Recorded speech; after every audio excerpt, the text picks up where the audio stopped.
I'm often asked what cough medicine I recommend for children, and the short answer is none.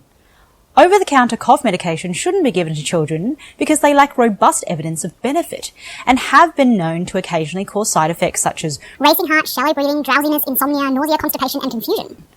There is some evidence that honey may relieve cough in children, so I'm very happy for parents to try that, with one caveat. Honey shouldn't be given to children under the age of 12 months due to the very rare risk of botulism.